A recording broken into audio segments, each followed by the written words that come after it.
friends, it's Mrs. Shipley. Even though you can't see me, I was trying to make it so that you could see the book pages easier.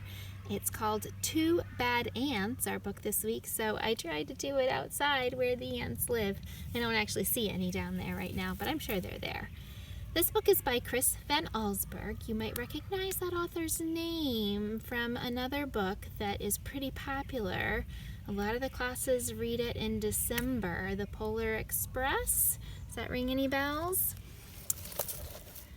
He's got a lot of books in the V section of the picture books in our library. Two Bad Ants. What do you think the world looks like? The teeny tiny creatures crawling through the tall grass. The news traveled swiftly through the tunnels of the ant world. A scout had returned with a remarkable discovery, a beautiful sparkling crystal. When the scout presented the crystal to the ant queen, she took a small bite, then quickly ate the entire thing. She deemed it the most delicious food she had ever tasted. Nothing could make her happier than to have more, much more. The ants understood. They were eager to gather more crystals because the queen was the mother of them all. Her happiness made the whole ant nest a happy place. If Mama's happy, then everybody's happy, right? It was late in the day when they departed. Long shadows stretched over the entrance to the ant kingdom. One by one, the insects climbed out, following the scout, who had made it clear there were many crystals where the first had been found, but the journey was long and dangerous. They marched into the woods that surrounded their underground home. Dusk turned to twilight, twilight to night. The path they followed twisted and turned, every bend leading them deeper into the dark forest. More than once, a line of ants stopped and anxiously listened for the sounds of hungry spiders. But all they heard was the call of crickets echoing through the woods like distant thunder. Dew formed on the leaves above. Without warning, huge cold drops fell on the marching ants. A firefly passed overhead that for an instant lit up the woods with a blinding flash of blue-green light. At the edge of the forest stood a mountain. The ants looked up and could not see its peak. It seemed to reach right to the heavens, but they did not stop. Up the side they climbed, higher and higher. The wind whistled through the cracks of the mountain's face. The ants could feel its force bending their delicate antennae. Their legs grew weak as they struggled upward. At last, they reached a ledge and crawled through a narrow tunnel. When the ants came out of the tunnel, they found themselves in a strange world. Smells they had known all their lives, smells of dirt and grass and rotting plants, had vanished. There was no more wind, and most puzzling of all, it seemed that the sky was gone. They crossed smooth, shiny surfaces, then followed the scout up a glassy, curved wall. They had reached their goal. From the top of the wall, they looked below to a sea of crystals. One by one, the ants climbed down into the sparkling treasure. Quickly, they each chose a crystal, then turned to start the journey home. There was something about this unnatural place that made the ants nervous.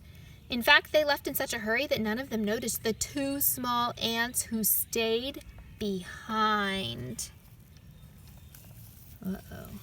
Why go back? One asked the other. This place may not feel like home, but look at all these crystals. You're right, said the other. We can stay here and eat this tasty treasure every day forever. So the two ants ate crystal after crystal until they were too full to move and fell asleep.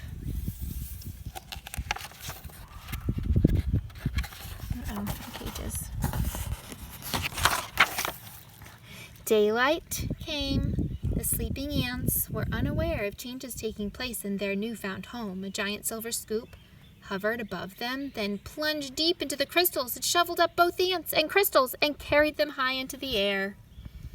The ants were wide awake when the scoop turned, dropping them from a frightening height. They tumbled through space in a shower of crystals and fell into a boiling brown lake. Can you guess what that is? Then the giant scoop stirred violently back and forth. Crushing waves fell over the ants. They paddled hard to keep their tiny heads above water, but the scoop kept spinning the hot brown liquid. Around and around it went, creating a whirlpool that sucked the ants deeper and deeper. They both held their breath and finally bobbed to the surface, gasping for air and spitting mouthfuls of the terrible, bitter water.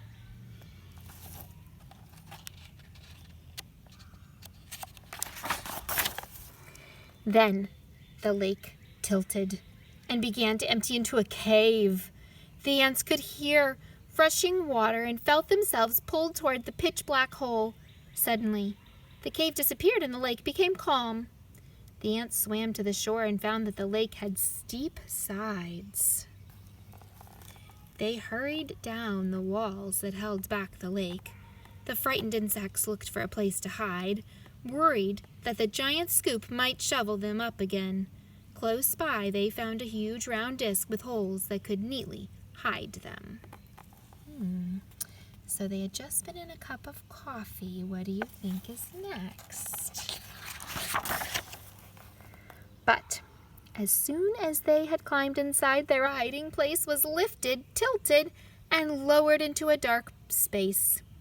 When the ants climbed out of the holes, they were surrounded by a strange red glow. It seemed to them that every second the temperature was rising. It soon became so unbearably hot that they thought they would soon be cooked. But suddenly, the disc they were standing on rocketed upward, and the two hot ants went flying through the air. They landed near what seemed to be a fountain, a waterfall, pouring from a silver tube. Both ants had a powerful thirst and longed to dip their feverish heads into the refreshing water. They quickly climbed the long tube. As they got closer to the rushing water, the ants felt a cool spray. They tightly gripped the shiny surface of the fountain and slowly leaned their heads into the falling stream. But the force of the water was much too strong.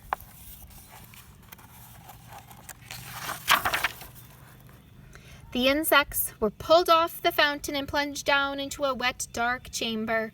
They landed on half-eaten fruit and other soggy things. Suddenly, the air was filled with loud, frightening sounds. The chamber began to spin. Where are they now? The ants were caught in a whirling storm of shredded food and stinging rain. Then, just as quickly as it had started, the noise and spinning stopped. Bruised and dizzy, the ants climbed out of the chamber. So they had gone from a piece of toast to the water faucet to down the drain. In daylight, once again, they raced through puddles and up a smooth metal wall. In the distance, they saw something comforting, 2 long, narrow holes that reminded them of the warmth and safety of their old underground home. They climbed up into the dark openings. What does that look like? But there was no safety inside these holes. A strange force passed through the wet ants.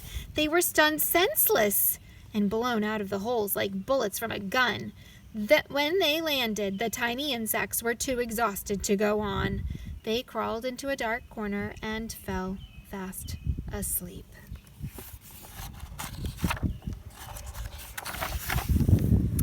Night had returned when the battered ants awoke to a familiar sound, the footsteps of their fellow insects returning for more crystals. The 2 ants slipped quietly To the end of the line, they climbed the glassy wall and once again stood amid the treasure. But this time they each chose a single crystal and followed their friends home. Standing at the edge of their ant-hole, the two ants listened to the joyful sounds that came from below. They knew how grateful their mother queen would be when they gave her their crystals. At that moment, the two ants felt happier than they'd ever felt before. This was their home. This was their family.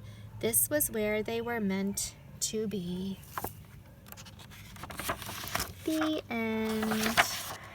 Well, they sure went on an adventure, those two ants. It's kind of neat to see how things look from their perspective. Things that don't seem quite so huge to us, and how they navigated them. So maybe that could be some good places for stories to start, is thinking about how other creatures look at things that we have in our life and what they would think about them. Or other kinds of bugs, even other insects. All right, boys and girls, have a good week. Keep reading.